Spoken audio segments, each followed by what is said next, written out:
Assalamualaikum warahmatullahi wabarakatuh. Baiklah, kami akan menjelaskan materi tentang periodisasi sastra angkatan Balai Pustaka. Nah, jadi Balai Pustaka didirikan oleh pemerintah Hindia Belanda pada tahun 1908 dengan nama Komisi Volkslectuur atau Komisi Bacaan Akhir yang diketuai oleh Ki Haji Hazium. Lalu, pada tahun 1917, komisi ini berganti nama menjadi Kantor Volkslectuur atau Balai Pustaka. Nama ini ditetapkan menjadi Balai Pustaka pada tahun 1920. Lahirnya Angkatan Balai Pustaka pada Kusastra Indonesia yaitu untuk mengurangi pengaruh buruk kesusastraan Melayu yang dianggap terlalu liar dan cabul pada masa itu. Nah, jadi penamaan Balai Pustaka itu diberikan oleh Haji Rosidi. Penamaan ini terjadi karena karya-karya yang mereka muat akan diterbitkan oleh Balai Pustaka. Dengan catatan, tidak setiap pengarang yang bukunya diterbitkan oleh Balai Pustaka disebut sebagai sastrawan angkatan Balai Pustaka. Nah, jadi apa sih tujuan didirikannya Balai Pustaka? Nah, untuk mengawasi peredaran bacaan yang layak untuk rakyat. Nah, jadi tugas Balai Pustaka itu ada 3. Yang pertama sebagai penyunting, penerbit, dan penerjemah. Sebagai penyunting, Balai Pustaka bertanggung jawab untuk menyusun naskah agar memenuhi standar kebahasaan dan kualitas tertentu. Yang kedua, sebagai penerbit, Balai Pustaka menerbitkan berbagai karya sastra yang telah diteliti untuk dipublikasikan. Yang ketiga, sebagai penerjemah, Balai Pustaka menerjemahkan berbagai karya asing ke dalam bahasa Indonesia serta memperluas berbagai akses jenis sastra. Di sini saya akan menjelaskan tentang karakteristik. Yang pertama, ada bahasa Melayu baku, sopan, dan formal. Bahasa yang digunakan adalah bahasa Melayu baku, cikal bakal bahasa Indonesia modern. Gaya tutur rapi, tidak menggunakan bahasa gaul dan mengikuti kaidah kesopanan. Terus yang kedua, ada tema atau adat versus modernitas, yaitu konflik cerita sering membahas benturan antara tradisi lama dengan gaya hidup modern. Misalnya, pertentangan antara adat perjodohan dengan cinta pilihan sendiri. Terus yang ketiga, ada alur sederhana dan kronologis, yaitu cerita maju secara urut dari awal hingga akhir. Jarang menggunakan alur campuran atau kilas balik rumit. Hal ini membuat cerita mudah diikuti. Terus yang keempat, ada tokoh statis, yaitu mencerminkan nilai moral. Tokoh biasanya tidak mengalami perkembangan kepribadian yang rumit. Mereka lebih digambarkan sebagai representasi nilai moral tertentu. Misalnya tokoh baik yang konsisten baik dan tokoh jahat yang tetap antagonis. Dan yang terakhir, ada cerita mendidik dan realistis, yaitu isi cerita bertujuan mengajarkan nilai moral dan memberikan gambaran realistis tentang kehidupan masyarakat pada masa itu, seperti kondisi keluarga, adat, dan pergaulan sosial. Di sini saya akan menjelaskan tentang bentuk gaya dan bahasa. Yang pertama, ada dominan dalam bentuk novel dan cerpen, yaitu gaya penulisan ini paling sering ditemukan pada karya-karya berbentuk novel dan cerpen, karena kedua genre tersebut memberi ruang untuk menggambarkan konflik dan latar sosial secara lebih mendalam. Terus yang kedua, dipengaruhi realisme Eropa dalam penggambaran sosial.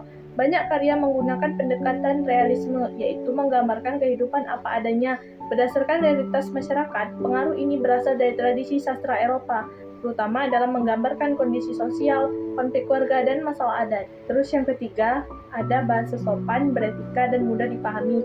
Bahasa yang digunakan bersifat formal, santun, dan tidak berbelit, sehingga cocok untuk pembaca umum. Penggunaan bahasa yang lurus juga membantu penyampaian pesan moral. Terus yang keempat, ada narasi cenderung menggurui dan moralistik.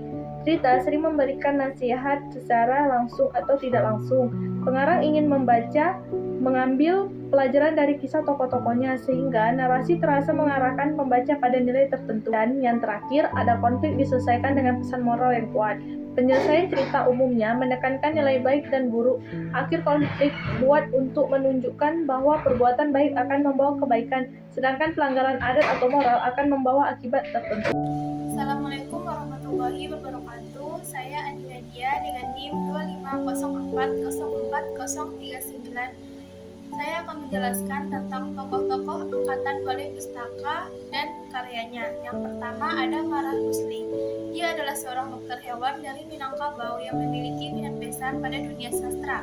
Karyanya yang terkenal yaitu novel fenomenal Siti Nurbaya, Kasih Tak Sampai pada tahun 1922, yang mengisahkan tentang kisah cinta terlarang dan kritik sosial yang kuat terhadap adat istiadat yang membelenggu terutama dalam masyarakat Minangkabau. Yang kedua ada Abdul Muiz, seorang jurnalis, sastrawan, dan politikus Indonesia yang berjuang melawan penjajahan Belanda. Dia adalah orang yang pertama dinobatkan sebagai pahlawan nasional Indonesia. Karyanya yang terkenal yaitu novel Salah Asuhan pada tahun 1928 yang berisi kritik tentang kawin paksa dan pandangan kolot yang membingkai kehidupan masyarakat pribumi. Perannya dalam Balai Pustaka, karyanya turut memperkaya hasanah sastra yang diterbitkan pada masa itu. Yang ketiga ada Nur Sultan Iskandar. Dia adalah seorang sastrawan paling produktif di angkatan Balai Pustaka. Dia juga pernah menjabat sebagai pemimpin redaksi Balai Pustaka. Karyanya yang terkenal yaitu novel Salah Pilih pada tahun 1928 yang mengisahkan tentang tradisi dan modernitas. Perannya dalam Balai Pustaka, selain mengarang karya asli, ia juga aktif dalam menerjemahkan karya-karya asing yang turut memperkaya literatur di Indonesia. Selanjutnya, tulis Sutansati, seorang penulis yang mengawali karirnya sebagai guru sebelum bergabung dengan angkatan Balai Pustaka. Karyanya yang terkenal yaitu novel Sengsara Membawa Nikmat pada tahun 1929 yang kemudian diadaptasi menjadi sinetron populer. Perannya dalam Balai Pustaka, selain menulis novel, ia juga menulis sajak, cerita pendek, dan penyadur cerita rakyat Minangkabau dan Parsi. Dan yang terakhir ada Mirani Siregar, sastrawan asal Tapanuli yang juga merupakan tokoh angkatan Balai Pustaka. Karyanya yaitu Azab dan Sengsara pada tahun 1920 merupakan novel yang pertama kali diterbitkan oleh Balai Pustaka yang mengisahkan tentang kisah tragis akibat kawin paksa yang menyoroti konflik antara adat dan keinginan pribadi. Baik, di sini saya akan menjelaskan tentang nilai moral dan tanggung jawab. Yang pertama, meletakkan fondasi sastra modern, novel atau roman. Dan kedua, membangun dan menyebarkan bahasa Indonesia. Dan ketiga, mengkritik adat vandalisme melalui karya sastra seperti kawin paksa. Dan keempat, membangun kesadaran nasionalisme dan pendidikan moral bangsa. Yang kelima, menyediakan wadah resmi bagi penulis pribumi. Dan selanjutnya, kesetiaan. Konflik dengan adat kesetiaan dihadapkan pada tradisi yang mengikat. Kedua, kesetiaan pada pasangan menjadi ujian. Dan ketiga, pendidikan moral. Selanjutnya, hormat terhadap adat. Pertama, sumber konflik adat digambarkan sebagai kekuatan yang mengikat kaku keinginan individu. Dan kedua, objek kritik banyak karya secara tersirat mengkritik aspek adat yang menghambat kemajuan. Dan ketiga, pendidikan moral meskipun dikritik,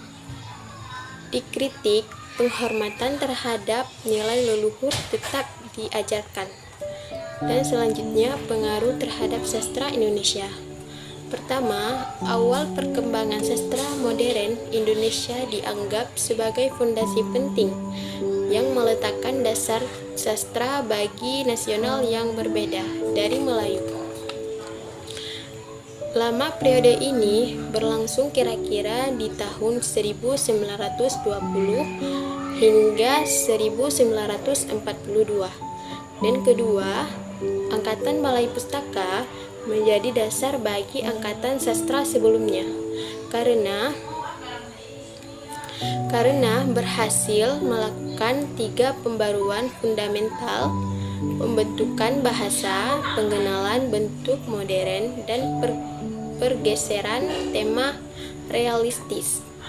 Selanjutnya, mempengaruhi lahirnya angkatan pujangga baru karena adanya keterbatasan ekspresi dan sensor ketat dari pihak kolonial Belanda yang membuat para sastrawan muda merasa terhambat untuk mengekspresikan gagasan yang lebih maju. Selanjutnya, kesimpulan. Balai Pustaka berperan penting dalam sejarah sastra Indonesia sebagai penerbit karya sastra pertama dan pembina bahasa Indonesia yang baik dan benar melalui karya-karya seperti Siti Nurbaya, Azab, dan Sengsara, dan Salah Asuhan. Balai Pustaka menjadi tonggak lahirnya sastra di Indonesia modern dan pilar pembentukan identitas budaya bangsa. Sekian dari saya. Wassalamualaikum warahmatullahi wabarakatuh.